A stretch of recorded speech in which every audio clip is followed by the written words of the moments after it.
Hi everyone, আশা করছি তোমরা খুব ভালো আছো, সুস্থ আছো। এটা হচ্ছে দেখো অনেক রাতের টাইমে শনিবার দিনকে আমরা বেরোনোর কথা আছে।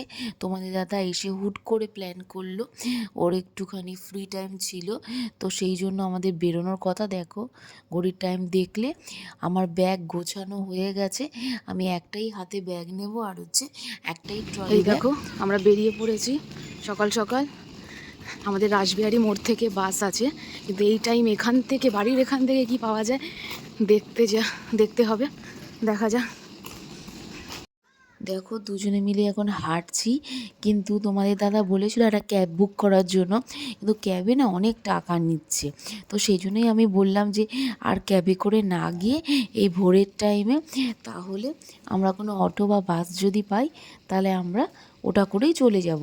কারণ রাসবিহারী মোড় থেকে আমাদের আছে বাস, কারণ কি আমরা অনলাইনে বাস বুক করেছি। আর দেখো আমি কথা বলতে বলতে অটো পেয়ে গেছি, আর এত ঠান্ডা হাওয়া দিচ্ছে না, মানে কি বলবো, মানে মানে মুখের মধ্যে দিয়ে একবার ঠান্ডা হাওয়া ঢোকে, ওফ বীভৎস লাগছে। আর দেখো আমরা রাসবিহারী পৌঁছেও গেছি।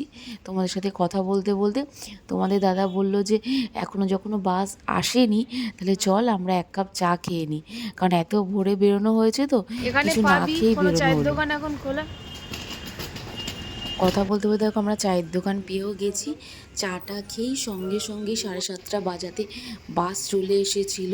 আর আমরা বাস যেহেতু অনলাইনে বুক করেছি, তো আমরা যেটা পেয়েছি সেটাই বুক করেছি। তো অনেক অপশান থাকে, তোমরা অনলাইনে যখন বুক করবে সেটা ভালো মতন করে তোমরা দেখে নিতেও পারবে, আর সিট বেছেও নেওয়া যাবে, ওতে তোমাদের সুবিধা হবে। আমাদের যেহেতু তাড়াহুড়োর মধ্যে হয়েছে, তাই আমরা যেটা পেরেছি সেটাই নিয়ে নিয়েছি।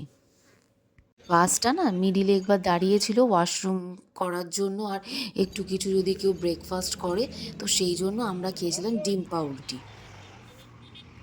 আর তারপরে কি বলতো, গাড়ির চাকা না পাংচার হওয়াতে অনেক লেটে পৌঁছেছি। তো আবার দেখা হবে তোমাদের সাথে নেক্সট পার্টে।